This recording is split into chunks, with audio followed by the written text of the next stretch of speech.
alihi wa sahbihi ajma'in. Subhanaka la ilma lana illa ma 'allamtana innaka antal alimul hakim. Rabbi shrah li sadri wa yassir li amri wa hlul 'uqdatam min lisani yafqahu qawli. Qala musannif rahimahullahu ta'ala wa nafa'ana bi ulumihi fid dharain. Maka apabila engkau fikirkan akan dia, maka sukakan olehmu yang demikian itu. Maka apabila engkau ingat-ingat akan perkataan yang tersebut dahulu daripada askar dan umpamanya atas hatimu, dan engkau mengekali atasnya dengan mengulang-ulang, maka adalah memudahkan atasmu akan segala kepayahan sekaliannya. Itu. Jadi dikatakan bahawa apabila engkau fikirkan akan dia, maka sukakan oleh. Jadi kita masih lagi membicarakan mengenai sesuatu ujian yang Allah Ta'ala timpakan. Jadi apabila kita ditimpakan satu ujian, memang hati kita berduka cita, merasa sedih dan sebagainya. Maka hendaklah disuruh agar hati kita berpaling kepada Allah. Dan disuruh kalau kita bersangatan, sedih sangat, maka disuruh memperbanyakkan membaca Alam Nashrah Laka Sadrak. Baca surah Alam Nashrah banyak-banyak, nescaya Allah Ta'ala akan lapangkan hati kita, akan lapangkan dada kita, yakni hati kita menjadi tenang apabila kita ditimpa ujian ataupun musibah. Jadi sebenarnya ujian musibah ini semua manusia tidak dapat lari. Tidak ada manusia yang tidak ada ujian, tidak ada manusia yang tidak ada musibah. Dan sesiapa yang paling banyak ujiannya, dialah kekasih Allah sebenarnya. Orang yang banyak ujian itulah orang yang dikasihi oleh Allah. Dan jaga-jaga orang yang tidak ditimpa ujian ini, jangan disangka dia itu dekat dengan Allah. Bahkan Syekh Junaid Baghdadi berdoa pada Allah setelah 40 hari dia tidak ditimpa musibah, hanya bertanya kepada Allah, adakah engkau murka kepada aku? Adakah engkau marah kepada aku? Kenapa? Kerana merasakan beliau tidak ditimpa ujian ataupun musibah. Maka sesiapa yang banyak ujian musibah, itu tandanya dia dekat dengan Allah. Dan Allah Ta'ala dalam salah satu cara kita mendekatkan diri dengan Allah, ataupun Allah Ta'ala mendekatkan diri kita dengannya, telah melalui jalan musibah ataupun ujian. Hanya disuruh kita apabila ditimpa ujian ataupun musibah, kembalikan hati kita kepada Allah. Tidak ada yang menimpa ini kecuali apa yang telah ditetapkan oleh Allah. Tidak ada apa yang menimpa ini kecuali apa yang Allah Ta'ala telah putuskan untuk kita. Lalu disebut bahawa ma kataballahu lana huwa maulana, kullan yusibana illa ma kataballah.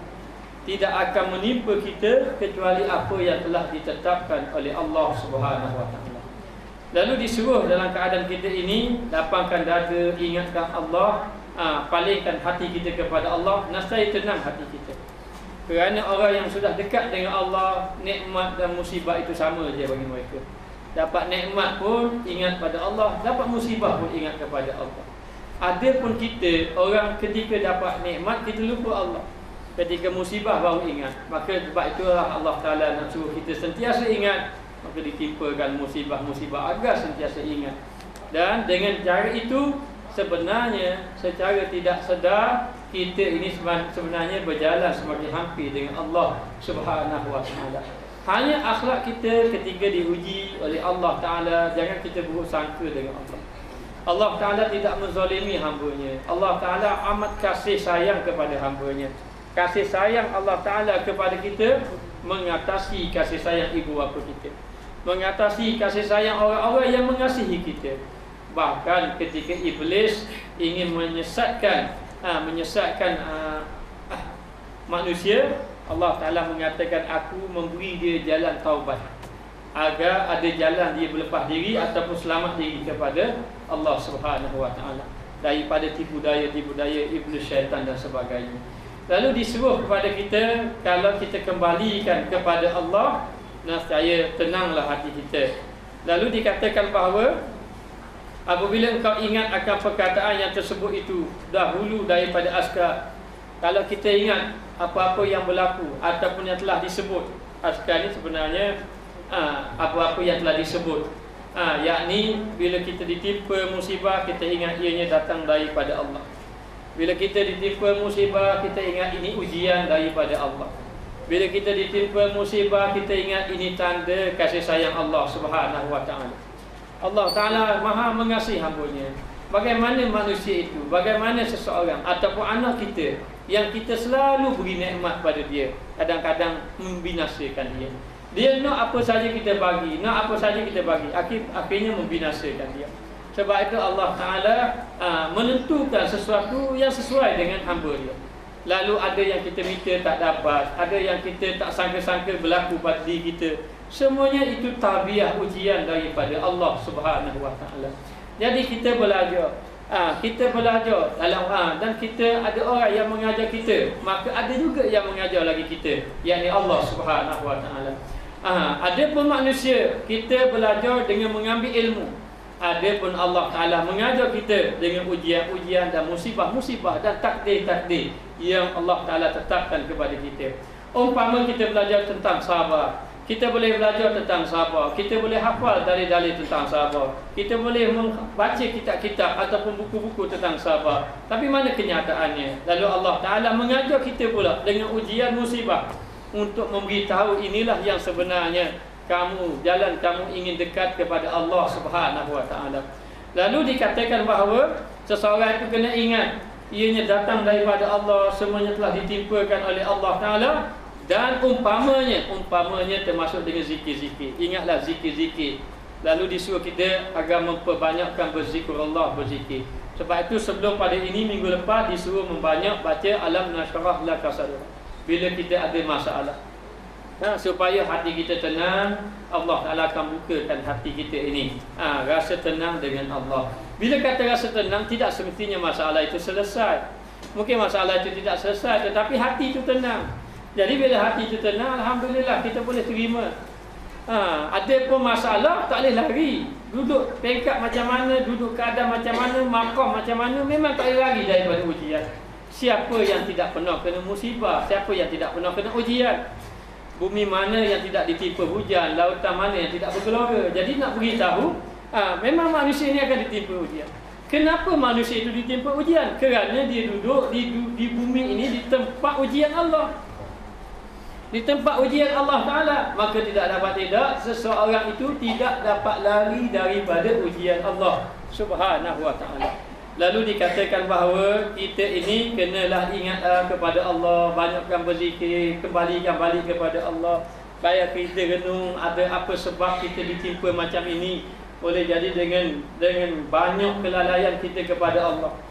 Boleh jadi dengan sebab kita banyak salah adab dengan Allah. Boleh jadi dengan sebab maksiat-maksiat yang telah kita lakukan dahulu.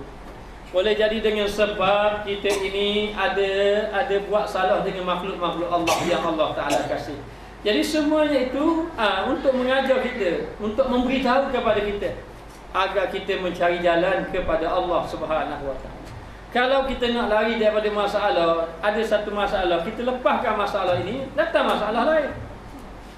Kita pun cuba selesaikan masalah, yang akan datang masalah lain. Maka yang paling penting kita letakkan hati kita kepada Allah.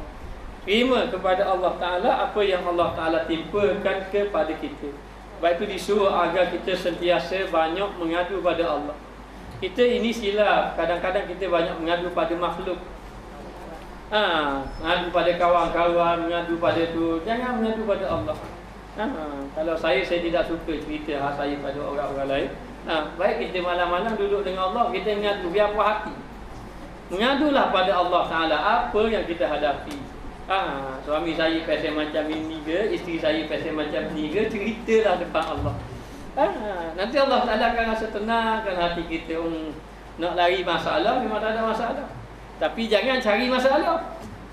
Saja-saja cari masalah, jangan. Lalu dikatakan bahawa kita ini hendaklah kembalikan balik kepada Allah, banyakkan ingat kepada Allah, banyakkan berzikir kepada Allah, sebut nama Allah Ta'ala banyak-banyak. Bila sebut nama Allah Ta'ala banyak-banyak, hati kita akan dekat, ingat kepada Allah. Kalau boleh sampai kita ini menjadi kekasih Allah. Jadi pukulan kekasih ini tidak merasakan satu menyakiti. Maknanya kalau orang itu berkasih, yang perempuan tu tampuk, apa pedih tapi senyum saja. Sebab apa dia pakai kekasih dia kata. Kekasih tak apa. Tunggu berjam-jam tak apa, tak marah, pakai kekasih. Maknanya macam mana keadaan pun tak ada apa-apa, tidak merasa susah hati. Kerana kekasih. Maka demikian orang yang sudah menjadi kekasih Allah, maka tidak menjadi masalah bagi dirinya. Yang paling penting dia ini menjaga hubungan dia dengan Allah Subhanahu Wa Taala. Dan umpamanya atas hati kamu, maka banyakkan berzikir, ingat dalam hati. Jangan sebut je lidah. Allah Taala belaka katanya lidah, tapi dalam hati ke tak boleh nak terima. Jangan. Jadi ingatan dia itu di dalam hati, dan engkau mengekali atasnya, atas zikir. Zikir ni kena kekalkan berzikir. Kena kekalkan berzikir. Saya teringat ada seorang ulama di Yaman. Satu ketika dia ini berniaga. Dia ulama tapi dia berniaga. Berniaga. Satu hari hasil simpanan harta-hartanya hilang. Jadi bila hilang, susahlah isterinya, susahlah anaknya, susahlah adik keluarganya mencari-cari harta tadi hilang. Tapi dia tak sibuk, dia cari-cari tak ada, sudahlah. Dia sibukkan dirinya dengan berzikir. Berzikir. Jadi bila dia nak berzikir, ahli keluarga dia selalu datang, dia gini-gini menyatu. Macam mana macam ni? Akhirnya dia marah pada ahli keluarga. Dia marah pada ahli keluarganya. Dia kata, jangan kamu ganggu aku berzikir. Kerana zikir aku ni lebih besar daripada apa yang hilang. Maknanya, sudahlah hilang harta, kamu nak hilangkan zikir aku kepada Allah. Akhirnya dia marah pada anak dia. Kemudian dia tak benarkan anak dia balik. Dia hantar anak dia belajar kat lain. Bukan apa, maknanya dia hantar belajar. Dia kata, biar kamu faham betul-betul. Jadi demikianlah. Ketika Nabi Allah Sulaiman alaihissalam berjalan dengan kemegahan dia. Kemegahan Nabi Allah Sulaiman ini datang jalan dengan tentera-tentera dia. Dengan kemegahan dia. Lalu seorang hamba Allah Ta'ala tengok. Tengok, betapa hebatnya, betapa besarnya nikmat yang ada pada Nabi Allah Sulaiman. Lalu Nabi Allah Sulaiman pergi jumpa dia. Nabi Allah Sulaiman mengatakan bahawa zikir yang kamu berzikir kepada Allah lebih besar dengan apa yang aku ada hari ini. Maka zikir ini besar sebenarnya. Ingatan kita kepada Allah. Tidakkah kita ini payah ingat Tuhan? Tidakkah kita ini payah nak mengingati Allah Ta'ala dalam hati kita? Cuba kita fikir. Kadang-kadang dengan jalan musibah itu menyebabkan kita ingat Allah. Kadang-kadang dengan jalan ujian daripada Allah Ta'ala menyebabkan kita ingat Allah. Apa yang Allah Ta'ala kendaki, bukan zalimi kita. Allah Ta'ala nak kita ingat pada dia. Itu saja. Ingat kepada Allah Ta'ala. Lalulah bila kita ingat kepada Allah, maka kita sudah bersama dengan Allah. Bila sudah bersama dengan Allah, Allah Maha Kaya. Kalau tidak ada harta, kita duduk dengan yang Maha Kaya. Allah maknanya Maha berkuasa. Kalau kita ada masalah, siapa yang boleh menyelesaikan masalah kita? Maka Allah Ta'ala lalu disuruh kita agar bersama dengan Allah, dengan kita mengekali berzikir kepada Allah. Zikir-zikir ni kena kekal.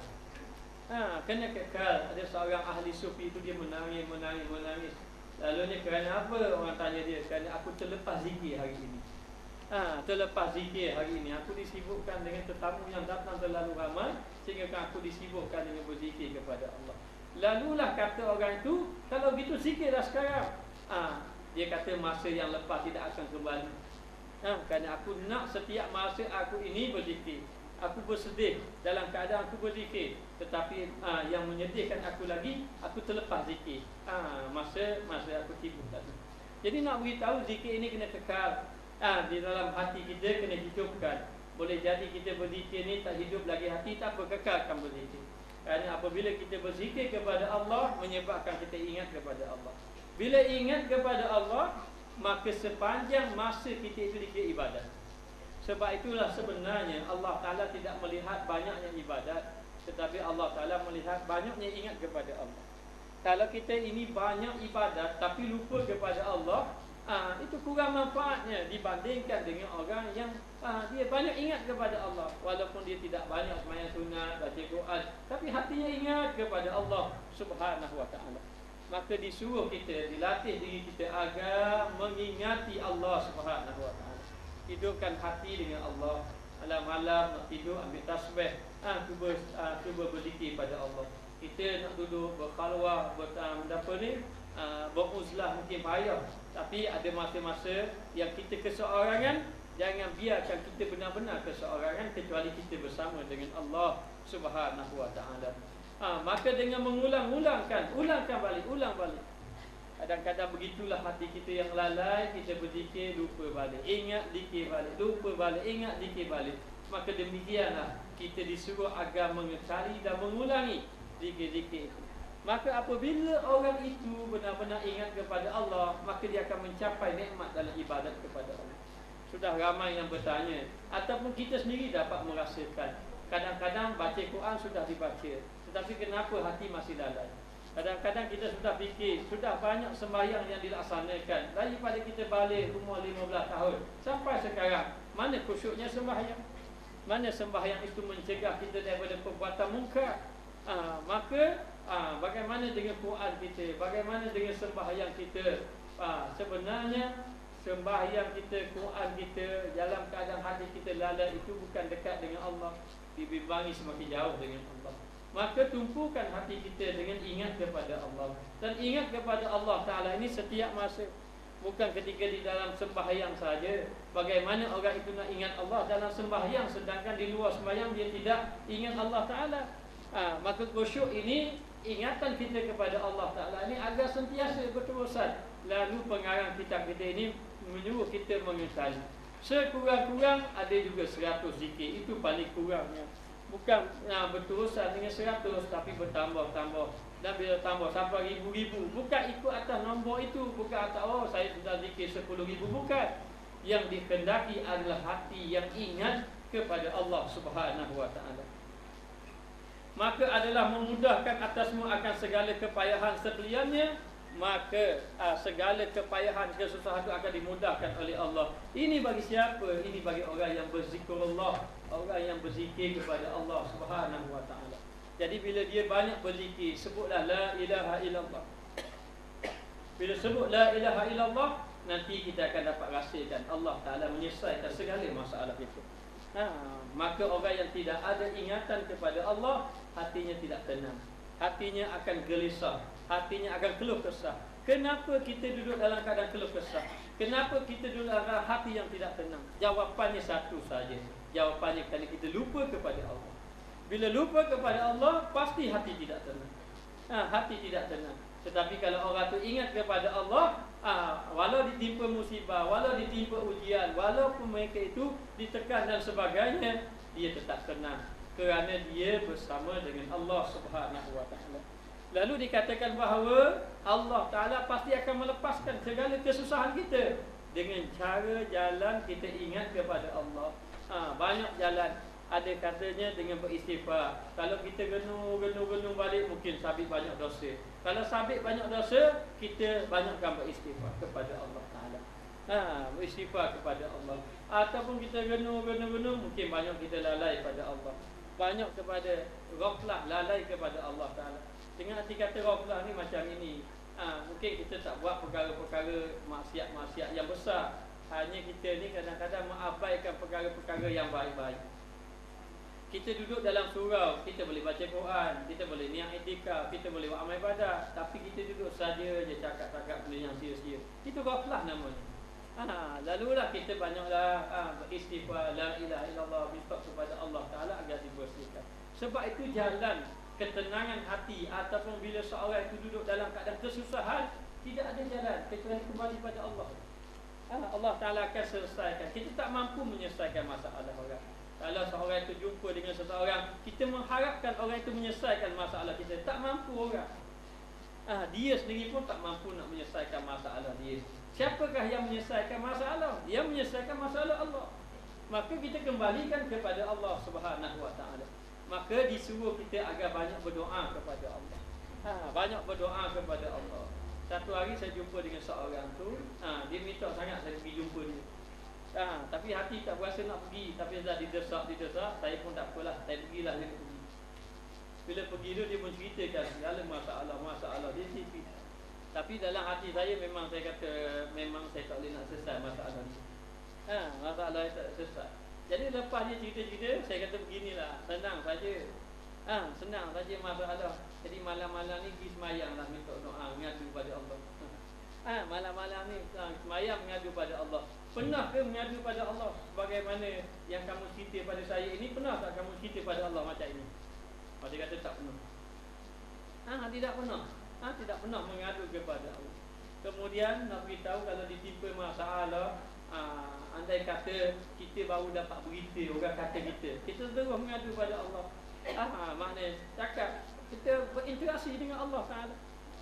Lama-lama kita rasa kebersamaan dengan Allah, dengan arti kata Allah Taala akan bersama dengan kita kalau hati kita palingkan kepada Allah Taala. Manusia tidak mampu menyelesaikan masalah. Walaupun dia kata dia ini pakar motivasi ke dan sebagainya. Kadang-kadang pakar motivasi memang hebat, balok sama diri. Balok dengan jiran tetangga pun balok. Kadang-kadang dengan keluarga pun balok. Sebenarnya kalau orang dekat dengan Allah tak balok. Dia tidak balok. Dengan isteri pun tak balok, dengan suami pun tak balok. Kalau isteri dia balok seorang je, dia ingat Tuhan je. Isteri dia bebel apa-apa, dia tak cara tu. Dia tak cara tu.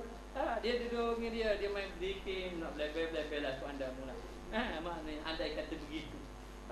Maka kita duduk dengan Allah Taala, maka hati kita tenang. Ada masalah kan? Tidak ada. Tapi masalah itu kita serahkan kepada Allah Taala yang Maha menyelesaikan segala masalah, yang Maha baik, yang Maha kasih kepada hamba-Nya. Jadi jangan buat diri kita lupa Allah. Jangan buat kita macam tidak ada Allah. Apa bukti orang ni seolah-olah tidak ada Allah? Kalau tanya mu ada Tuhan, memang ada. Kadang-kadang dia marah kalau kita gitu tanya. Tanya kamu ni ada Allah? Ada Tuhan tak? Gitu tanya, memang ada. Tapi mana kita kembalikan diri kita kepada Allah. Kadang-kadang manusia ini bila dia cari Allah, bila dia nak bertepatan dengan nafsu dia baru cari Allah. Kalau dia nega nak maju, baru cari Allah. Mana? Betul tak? Kalau nak ataupun kalau dia nak sesuatu, baru dia cari Allah. Tapi kalau apa-apa dia tak cari pun Allah. Kadang-kadang kalau ditimpa sakit, ujian, musibah, habis dia tanya orang, habis dah. Akhir sekali orang kata gini tak main aja, baru nak pusing balik pada Allah. Itu pun kadang-kadang dia tak orang lain je. Baru nak pusing balik kepada Allah. Ini maknanya satu perjalanan yang silap. Kita ini sebenarnya dalam beribadah mesti tulus kepada Allah. Buat sesuatu semata-mata kerana Allah Ta'ala. Dan kita palingkan hati kita kepada Allah Ta'ala. Nak percaya Allah Ta'ala akan menyelesaikan segala masalah kita. Dan memudahkan atasmu akan segala kepayahan. Dimudahkan akan segala kepayahan sekaliannya apabila adalah kamu itu orang yang mempunyai ijtihad. Ijtihad ni bersungguh-sungguh. Maknanya kalau kita bersungguh-sungguh, maka Allah Ta'ala akan menyelesaikan. Bersungguh-sungguhlah dalam beribadat pada Allah, dalam berzikir kepada Allah. Dengan sedikit masa, dengan masa yang kita ada, dan sesungguhnya telah engkau tolakkan segala awarid yang empat ini. Jadi nak beritahu sebenarnya dia suruh kita, kalau kita kembalikan kepada Allah, selesai segala masalah. Wa may yattaqillah yaj'al lahu makhraja. Apa maksudnya? Maksudnya siapa yang takut kepada Allah, siapa yang kembali pada Allah, siapa yang ingat kepada Allah, yaj'al lahu makhraja, Allah Ta'ala jadikan ia jalan keluar. Apa maksud jalan keluar? Allah Ta'ala menyelesaikan segala masalah, lalu dicampakkan ketenangan di dalam hati manusia. Jadi nak beritahu, hati yang tenang inilah yang penting. Tenang dengan Allah, maknanya tulus dengan Allah Subhanahu Wa Ta'ala. Jadi dikatakan bahawa Allah Ta'ala akan mempermudahkan kita bila kita bertakwa pada Allah. Lalu datang sahabat Nabi mengadu, dia kata orang musyrikin itu dia telah tawan anak dia. Nabi suruh banyak baca la haula wala quwata illa billahil aliyil azim. Suruh banyak baca.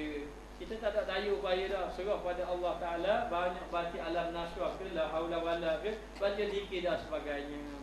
Satu hari dia bangun daripada tidur, tengok anak dia sudah balik.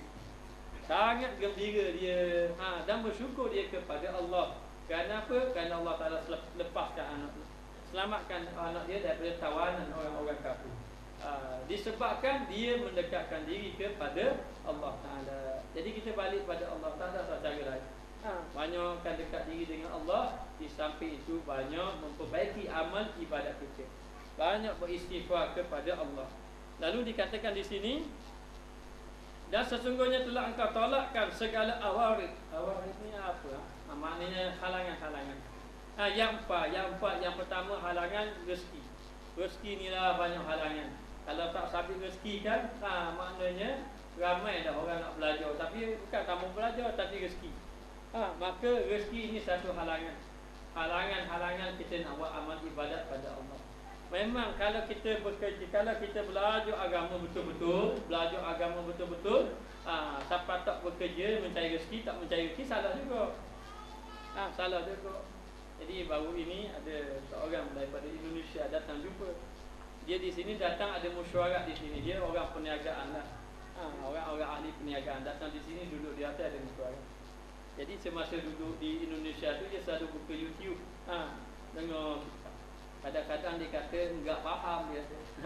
Tak faham dah siapa bahasa Terengganu, tak faham pun. Maknanya diulang-ulang 2-3 kali baru faham dia kata. Faham. Kadang-kadang dia telefon kawan dia duduk ke Terengganu. Apa mana dia. Dan dia begitu, dia dengar. Lalu dia pun cerita pengalaman dia. Dia kata dia suka belajar ilmu tasawuf, tapi saya dahulu satu hari saya berjumpa dengan seorang guru. Saya pun belajar dengan dia. Lalu hati saya tertarik. Bila hati saya tertarik, saya terus berhenti kerja serta-merta. Semangat dia. Terus berhenti kerja serta-merta. Saya pun nak tumpu ibadat, tapi bila tumpu ibadat, mula hati tidak tenang juga. Kerana apa? Dah memikirkan saya sudah ada anak, saya sudah ada isteri, macam mana kedudukan. Lepas tu akhirnya saya pun masuk bekerja, cari rezeki balik. Cari rezeki balik. Dia pun cerita banyaklah pengalaman dia, tapi itu nak beritahu, saya beritahu kepada dia, kita kena faham. Memang rezeki ini satu halangan kita untuk beribadat kepada Allah. Tetapi kalau tidak ada rezeki, tak boleh tumpu juga ibadat. Maka disuruh kita agar mencari rezeki, tetapi tumpuan utama, keutamaan kita adalah ibadat ataupun akhirat kepada Allah. Sedangkan Allah Ta'ala berfirman, wa batari fi ma ataqallahu daral akhirah. Kamu kena cari apa-apa yang baik untuk akhirat. Wala tansa nasibaka minad dunya. Hanya jangan kamu lupa bahagian kamu semasa hidup di atas dunia. Maka demikian, kita ini kena cari akhirat, tapi dalam akhirat jangan lupa dunia. Dan jangan cari dunia sampai lupa akhirat. Laisa bi khairakum man taraka dunya li akhiratihi. Nabi mengatakan bukanlah orang itu orang yang baik siapa meninggalkan dunia semata nak mencari akhirat. Sehinggalah dia mengambil kedua-duanya, kecuali orang itu yang benar tawakalnya kepada Allah, yang hatinya betul-betul bulat kepada Allah, yang dia dapat redha dengan ketentuan Allah, yang dia dapat merasa qanaah, merasa cukup dengan apa yang Allah Ta'ala beri. Tapi bagaimana iman kita? Iman kita kadang-kadang bila dapat sedikit kita cepat merungut. Kita rasa tidak puas hati. Maka dikatakan bahawa kita lepaskan halangan rezeki ini. Jangan rezeki sabit kita mencari rezeki sampai terhalang kita daripada melakukan ibadat kepada Allah Subhanahu Wa Taala.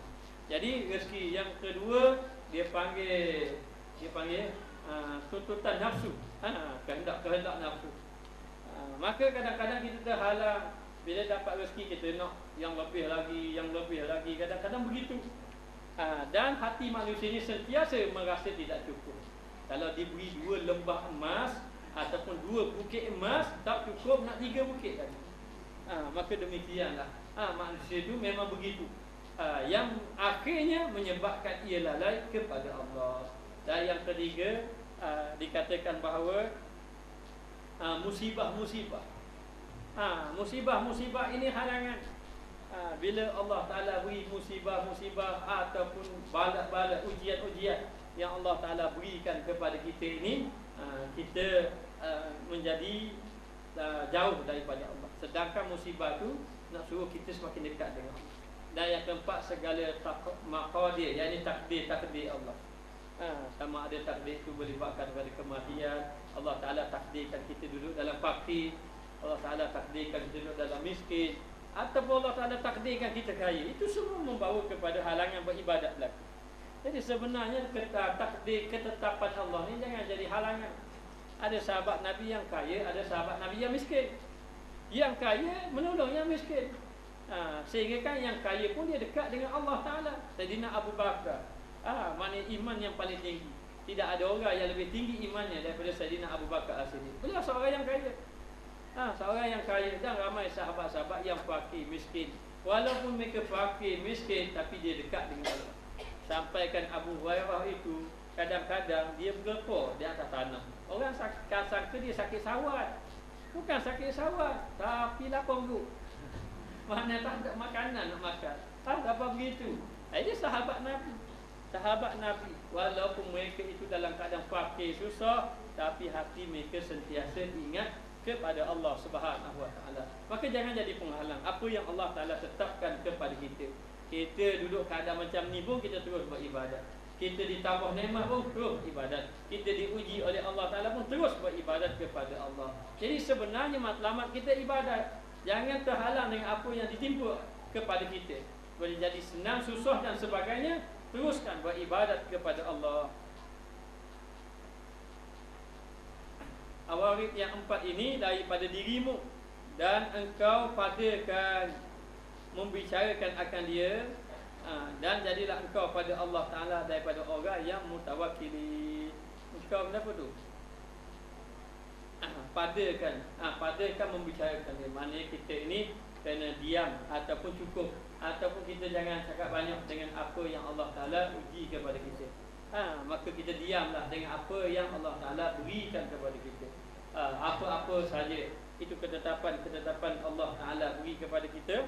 Lalu dikatakan bahawa ketika itu jadilah kita orang yang mutawakkilin, orang yang benar-benar bertawakal kepada Allah, yakni orang yang benar-benar menyerah diri pada Allah.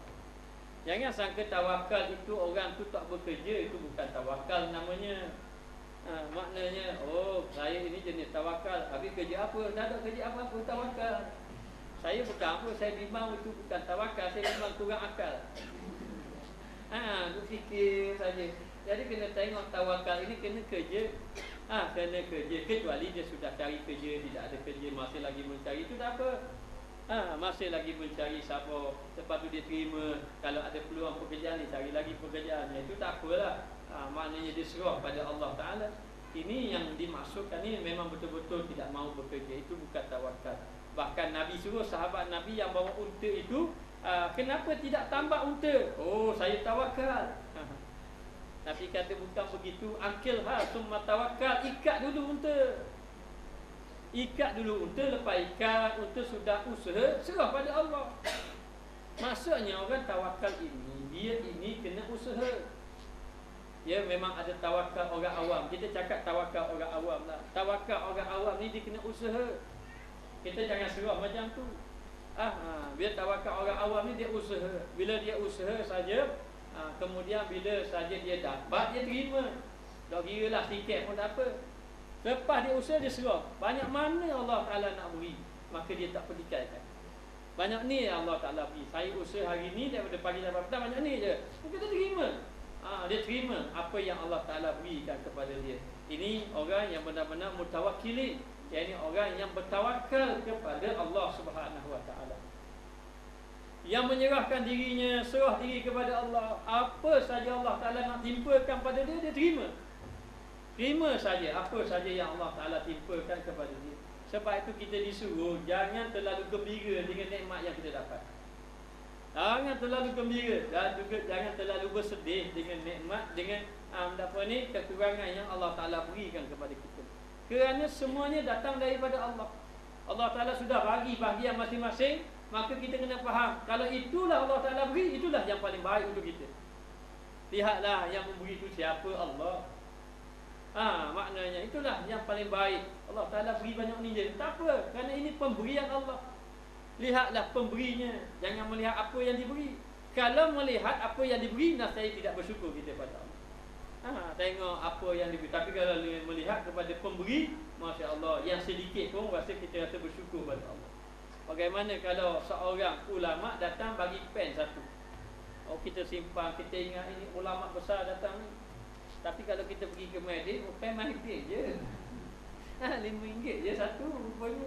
Kadang-kadang yang kawan kita sama-sama darah dengan kita ni bagi pen RM50 satu. Kita rasa biasa saja. Habis dawak ke tak ada habis dawak ke, tulis tak tulis biasa saja. Tapi kalau ulama bagi itu, sifat sangat kita. Ingat sangat ni ada ulama besar ni, dia daripada luar negara datang bagi hadiah. Bagi hadiah. Maknanya. Jadi kita tengok, kita rasakan apa? Kita bukan tengok hadiah tu sangat. Kita tengok pemberi tu. Kadang-kadang bagi dapat, alhamdulillah, Syekh bagi saya minyak wangi, ambil tengok-tengok macam medin je ni. Maknanya murah saja. Tengok sahabat-sahabat kita tu beri mahal-mahal lagi kadang-kadang. Kadang-kadang hak beli mahal lagi. Tapi kita rasa ini ingat daripada Syekh bagi ni. Rupanya begitu dia ajar hati kita biar pandang kepada Allah. Pandang kepada Allah Ta'ala. Yang mendapat rezeki itu daripada Allah. Kalau Allah Ta'ala tak beri, siapa nak beri rezeki kita? Maknanya kalau Allah Ta'ala tidak menurunkan air hujan, kerajaan mana yang boleh turun air hujan? Kerajaan langit kita tak ada. Maknanya tak ada. Jadi nak beritahu tak ada kerajaan yang boleh menurunkan air hujan kecuali Allah Subhanahu Wa Ta'ala. Maka serahkan diri lagi radin. Radin maknanya redha, suka, terima. Dengan qada Allah Ta'ala, dengan ketetapan Allah. Allah Ta'ala yang telah menentukan segala-galanya. Maka apa yang berlaku ni sebenarnya dalam genggaman Allah, dalam ketetapan Allah.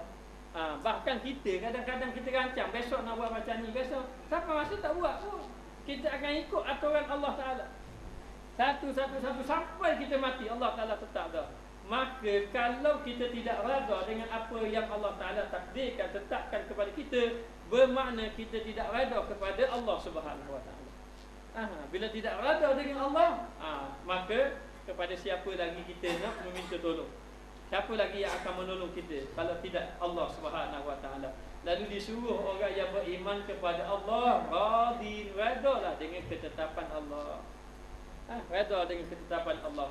Nabi Ayub diuji satu. Kadang-kadang mula diuji dengan kematian. Kebinasaan harta benda, kematian anak, hilang pengaruh, isteri pun lari, habis tinggal seorang diri. Tinggal seorang diri saja. Tapi tak apalah, dia ada Allah. Dia ada Allah Ta'ala. Walaupun datang syaitan, iblis kata muni tidak ikhlas, lepas tu Allah Ta'ala beri pada kamu gitu, tapi dia tetap ibadat, kau dekat diri dengan Allah. Ada ujian ke musibah sama dari semayang, ibadat, ingat pada Allah tu tak lari-lari, maka dia kena terima pada Allah Ta'ala. Nabi Yunus dia berdakwah pada kaum dia tak terima dakwah. Maka dia seolah-olah macam merajuk, loh kapal-kapal pun tak mau ikut juga.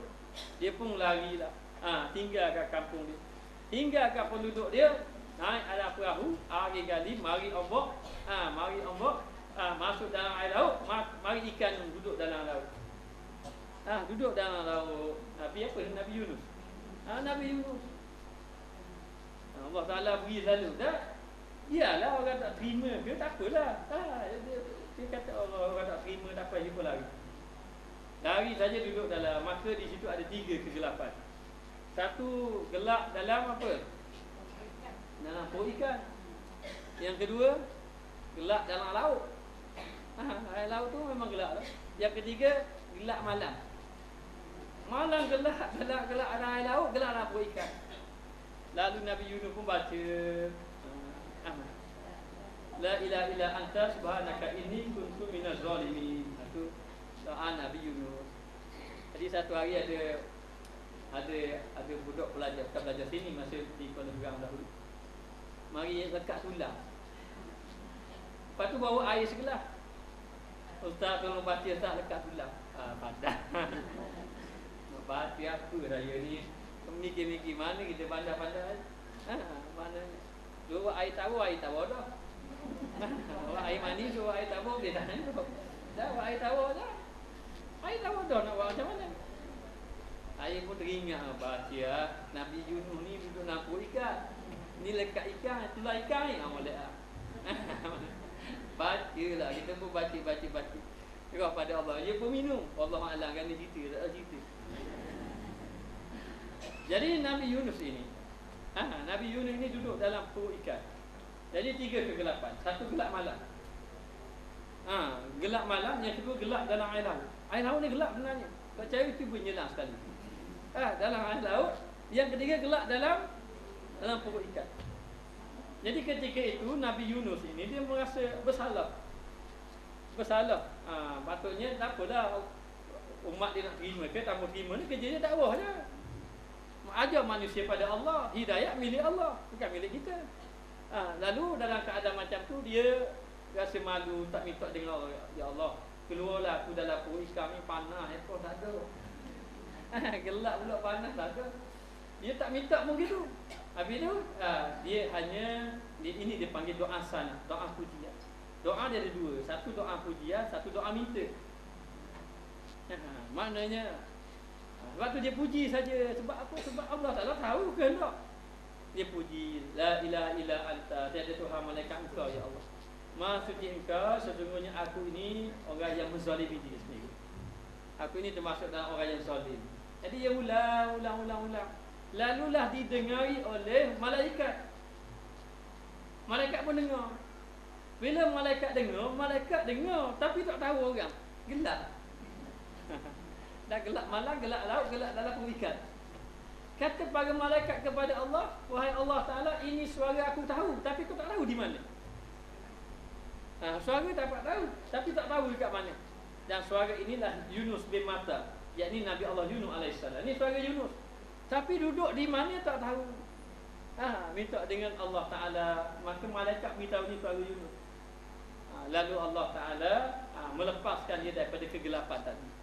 Kegelapan tadi apabila dia ini memuji Allah, minta kepada Allah Ta'ala. Jadi dia puji Allah Ta'ala banyak-banyak dan dia mengaku diri dia salah. Kita ni minta dengan Allah tak mengaku salah, tu masalah. Maknanya kena mengaku banyak salah. Sebab tu kita kena banyak istighfar. Banyak istighfar. Dia kita mengaku salah, lepas tu kita baru minta dengan Allah Ta'ala. Lalu lepas daripada itu, maka Allah Ta'ala lepaskan dia daripada kegelapan. Daripada kegelapan perut ikan, daripada kegelapan dalam air laut, daripada kegelapan malam. Sampai di tepi pantai. Dia balik tengok kaum dia dah beriman dengan Allah Subhanahu Wa Ta'ala. Jadi nak beritahu di sini, kena rada dengan qada Allah, dengan ketetapan Allah, lagi sabirin atas bala, lagi sabirin yakni sabar di atas ujian Allah.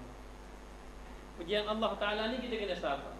Sebab apa? Kalau kita rasa kita ditimpa musibah, yang pertama kita kena ingat, kita kena musibah, orang lain teruk lagi dah kita. Itu satu. Yang kedua, kita kena faham musibah ini adalah pakaian orang terkasih-kasih Allah. Musibah ini maknanya orang-orang yang kasih Allah Ta'ala kasih, Allah Ta'ala beri ujian. Musibah semakin banyak, semakin dekat. Ni kita tambah nak lari dengan Tuhan. Apa saya tak mau kena, orang lain dah kena. Dia dah Allah Ta'ala kasih kita. Allah Ta'ala lebih kita daripada orang lain. Mana kena bersyukurlah. Ni kita semua kena pada rodang elok. Baru satu nak lepas mari pula, tu jangan. Maka kena ingat itu ujian Allah Ta'ala. Allah Ta'ala kasih pada kita. Dan Allah Ta'ala beri musibah ni untuk hapuskan dosa kita. Sebab tidak ada yang kena satu ujian hatta kena duri pun akan dihapuskan dia akan dosa dia. Dengan syarat dia sabarlah, dia terima atas bala ujian Allah Subhanahu Wa Ta'ala. Dan hasillah bagi dirinya itu kesenangan hati dan tubuh. Maka hati dia tenang, tubuh dia rehat saja, hati dia tenang. Tenang saja. Ada ujian, ada musibah, tapi biasa saja. Walaupun dia teruk kena ujian musibah, tapi dia duduk jalan dengan orang biasa, tak ada apa-apa. Macam tak ada apa-apa kena. Tidak ada apa-apa kena. Sebab yang susah kita, apa yang susah kalau kena ujian? Yang susah hati je. Betul tak? Susah hati. Siapa nasi tak mau makan. Ada siapa mandi tak basuh, mandi pesen dia tak basuh. Dah tahu ada mandi gua ni tau, dia tak faham tak? Kalau tidur tak berapa nyenyak boleh dah. Maknanya. Jadi mandi tak basuh. Jadi nak boleh tahu Allah susah. Sebab tu dia suruh tetapkan hati kita je. Memang kita ada ujian, memang ada musibah, tapi yang suruh tetap hati. Kadang-kadang sabit hati susah, sebab tak buat tak kena, sebab tak buat. Makan pun tambah, nyanyi ke perut.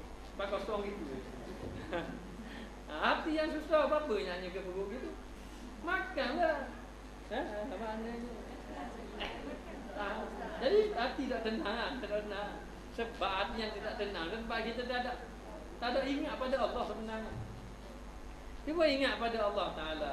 Mari kena bila kena saja duduk sekejap. Termenung tu biasalah nak buat mana. Itu ada manusia, bukanlah kita ni sampai tak ada perasaan langsung tu. Perasaan tu ada. Nabi anak dia meninggal, wafat. Nama Ibrahim, nangis juga dia. Antar Nabi, kamu ni Nabi? Ya Nabi, ini kasih sayang. Sifat manusia. Memanglah dia rasa sedih. Sedih. Tapi janganlah orang Terengganu kata berdoa lalu. Saya dah 3 hari tak makan. Masya Allah. Molek kau tak payah kan nak diet biar susah kan jadi diet. 3 hari tak makan, ya Allah. Kadang-kadang dia tak makan, dia depan suami dia nak marah. Mami tak ada makan marah. Ada cahaya. Ada cahaya mana ni? Maknanya begitulah. Mami makan. Awak makan sekarang. Ambil nasi dapur dia kata. Saya nak mau makan. Kalau dia kita makan, ya, tak mudah makan sudah. Maknanya. Jadi sebenarnya kalau kita hati kita betul-betul dengan Allah, sebenarnya rehat sedikit. Bila hati rehat, tubuh kita pun rehat, hati tenang, tubuh rehat. Di dalam dunia, maka di dalam dunia dan besar pahala dengan sebab sabar. Besar pahala. Sabar ini mengatasi pahala ibadat yang lain. Kadang-kadang kita beribadat tak sabar, habis pahala-pahala yang lain. Pahala yang lain, umpama kita membina bangunan, sampai bangunan dah tinggi dah, kita juga yang meruntuhkan dia. Dengan sebab kita tidak sabar, tidak terima qada Allah, tidak sabar ujian Allah. Maka kalau orang itu sabar, tenanglah hatinya, rehatlah tubuh badannya, besarlah pahala dia. Pahala dia besar. Sebab orang yang sabar ini kedudukannya tinggi. Innama yuwaffas sabiruna ajrahum bighairi hisab. Orang yang sabar ini, yang betul-betul sabar, Allah Ta'ala beri pahala tanpa hisab. Tanpa hisab maknanya tak terkira banyaknya. Nanti dekat negeri akhirat terkejut dia, mai berapa pahala banyak. Masa duduk atas dunia tu tak banyak anak ibadat. Pasal baca Quran tak banyak, sembahyang sunat tak banyak. Tapi pahala mari di mana? Ini pahala kamu sabar. Pahala sebab apa? Sebab sabar semasa duduk di atas muka dunia. Maka besar pahalanya. Nak harapkan ibadat-ibadat takut kita kurang, lemah. Kadang-kadang dalam ibadat pun tak sapa. Lambat gua api main terawih ni. Main terawih 20 rakaat. Mari mikir lambat tu api. Kalau imam macam panjang habis kan level nanti.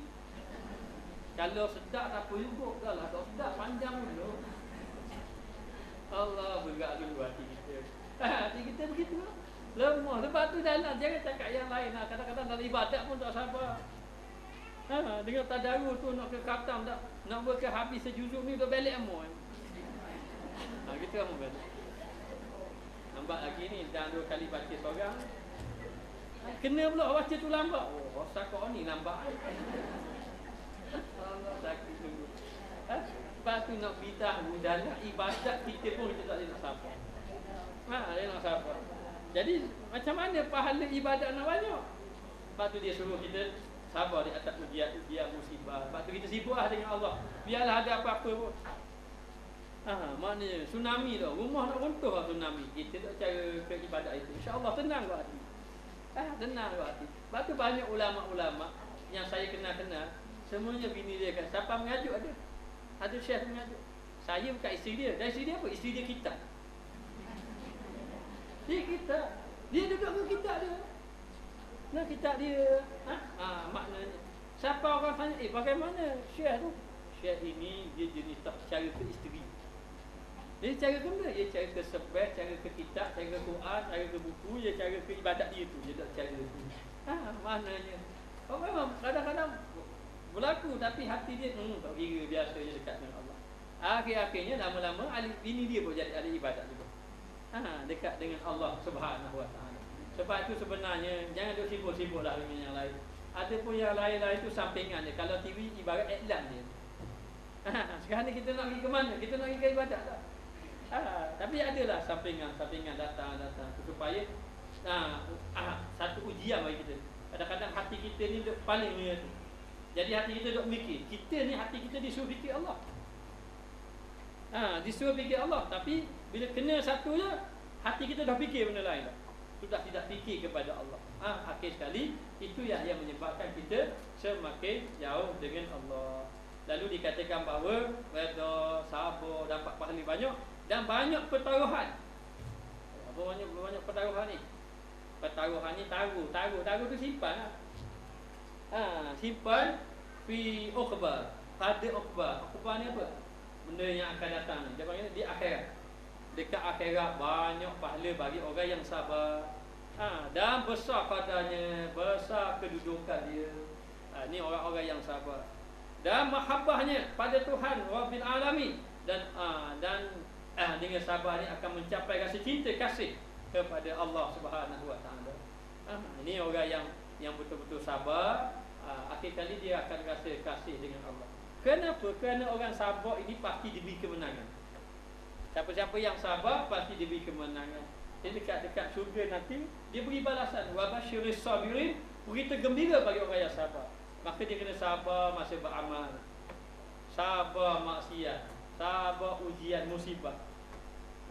Mana yang paling payah? Sabar ketika taat, sabar ketika musibah, sabar ketika maksiat. Kalau sabar ketika ibadat itu, kadang-kadang ramai orang boleh sabar. Dan orang yang ahli ibadat kadang-kadang dia tidak boleh sabar juga dalam maksiat. Kadang-kadang orang itu boleh sabar dalam maksiat tapi tak boleh sabar musibah. Musibah ni berat sebenarnya.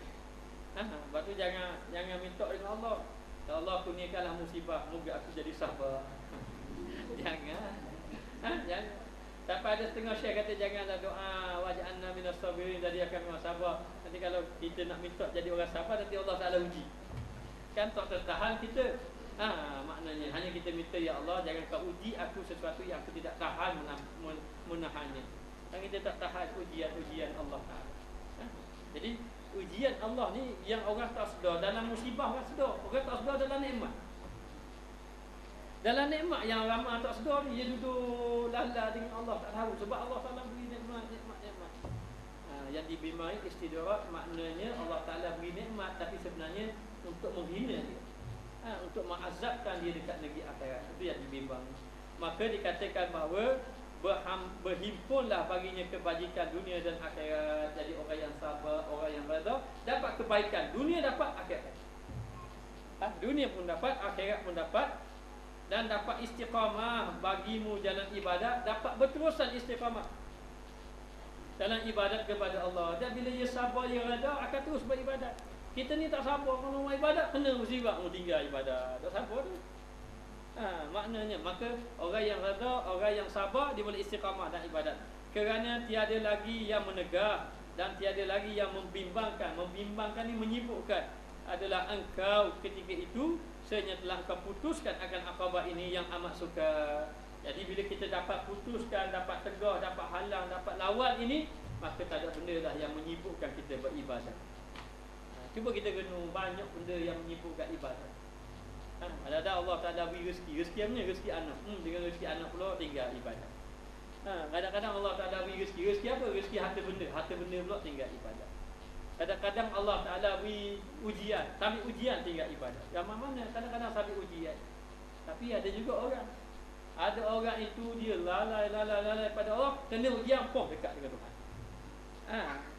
Jangan sangka kadang-kadang orang yang tidak beribadat ni Allah Taala pusing hati dia, dah kejap je lebih baik dari kita. Orang-orang yang sudah ahli ibadat, kadang-kadang Allah Taala pusing poh jadi tidak menjadi ahli ibadat. Sebab itu kita disuruh jangan buruk sangka pada orang dan jangan pandang rendah dengan orang. Kalau kita pandang rendah dengan orang, nanti Allah Taala hinakan kita. Maknanya lalu dikatakan bahawa bila kita dapat putuskan akabah ini, mana kita dapat lawan, kita dapat melepasi akabah ini, halangan ini yang amat suka ini, maka maknanya kita dapat istiqamah, mudahlah kita nak beribadat pada Allah. Bermula Allah Ta'ala yang kita minta bahawa ditolong akan kamu dan akan kami. Maknanya moga-moga Allah Ta'ala menolong kami dan juga kamu semua. Pengarang kita ini mendoakan kita. Siapa pengarang kita? Siapa?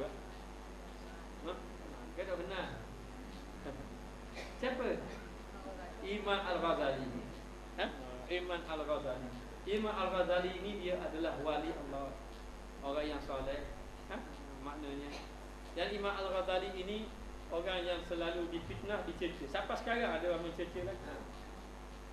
Orang-orang hari ini pun ada kadang-kadang mencerca. Kita Imam Al-Ghazali begini, hadis lemah, ada mencerca. Jadi kita ini adab, kita jangan mencerca ulama-ulama silam. Bahkan kalau kita membaca kitabnya orang-orang dulu, kalau kita baca kitab, kita akan mendapat doa daripada dia. Umpama dan dikata, moga-moga Allah Ta'ala tolong saya dan tolong kamu. Tolong kamu tu siapa? Orang yang membaca, orang yang belajar daripada kitab-kitab dia. Sehingga kan saya ada terbaca, kerana kitab ini juga katanya di hadapan aku ada kata, iaitu siapa yang membaca kitab Imam Al-Ghazali ataupun belajar kitab Imam Al-Ghazali akan mendapat rohani dia, akan mendapat kebaikan daripada Imam Al-Ghazali. Maka demikian, kalau nak baca kitab, nak beli buku-buku, cuba tengok dulu Imam Al-Ghazali boleh beli. Beli dan baca. Kalau boleh amal, cuba amalkan dia. Dan kunianya, agar Allah Ta'ala memberi kuniaannya dan baik taufiknya dan baik penolongan Allah. Tolong Allah, pertolongan yang baik daripada Allah, supaya Allah Ta'ala tolong kita. Tolong kita apa? Dia yang tolong kita nak ni, tolong ibadat. Dapat tinggal maksiat. Jangan tolong kita tu kalau Allah Ta'ala tolong. Alhamdulillah, negara saya maju. Alhamdulillah, dakwah saya maju. Alhamdulillah. Itu tak lagi sebenarnya. Alhamdulillah, anak saya dulu PSA Belaka. Alhamdulillah. Alhamdulillah. Mana kita bersyukur. Alhamdulillah. Maknanya. Tapi mana yang kita nak? Yang kita nak hati kita ini tidak lalai kepada Allah. Benar-benar kepada Allah, itulah pertolongan yang baik. Maka bahawasanya segala pekerjaan di tangannya. Tangan siapa? Tangan Allah. Maksudnya dalam kuasa Allah. Allah Ta'ala boleh membalik-balikkan hati manusia. Yang ni kita takut. Dia boleh membalik-balikkan hati manusia. Jangan rasa soleh. Bahawa siswa tu soleh ada kita bank ni. Buat amal ibadat. Masa dia buat amal ibadat, tak ada orang boleh lawan ibadat dia banyak. Tapi akhirnya mati dalam keadaan kufur. Kerana apa? Kerana terpedaya dengan nafsu.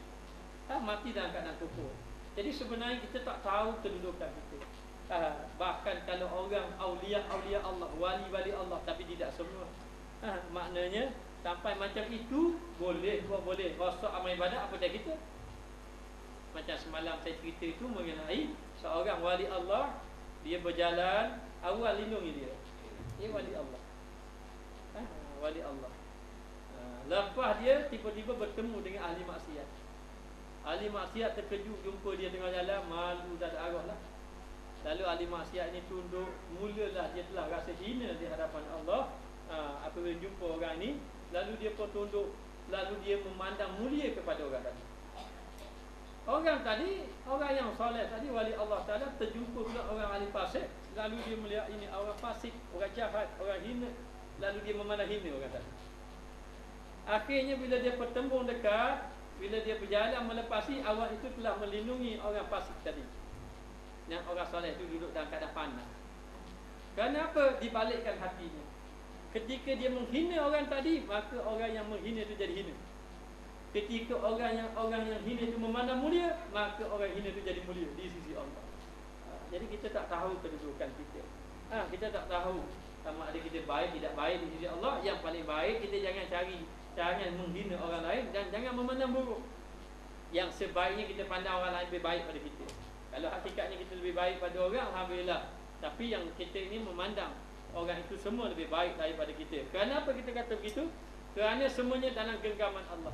Allah Ta'ala boleh balik-balikkan hati manusia pada siapa yang ia kehendaki. Dan ia Tuhan yang Arhamar Rahimin. Dialah Allah Ta'ala yang Maha Pengasih lagi Maha Penyayang, Maha mengasihani daripada segala yang mengasihani. Wala haula wala, tiada daya akan, wala haula, tiada palingan untuk nak buat, tak mampu berpaling untuk buat maksiat. wala quwwata, tidak ada kekuatan untuk beribadat illa kecuali dengan Allah yang maha tinggi lagi maha agung. Dalam satu hadis mengatakan bahawa sesiapa yang membaca la haula wala quwwata illa billahil aliyyil azim sebanyak 100 kali, maka Allah Taala bebaskan dia daripada segala kefakiran. Kefakiran itu bermakna kesusahan. Maknanya Allahu a'lam. Kita sambung akan datang. Bismillahirrahmanirrahim. Rabbana zalamna anfusana wa in lam taghfir lana wa tarhamna lanakunanna minal khasirin. Allahumma 'allimna ma jahilna, Allahumma zidna ilman nafi'an wa rizqan tayyiban. Wa sallallahu ala sayyidina Muhammad wa ala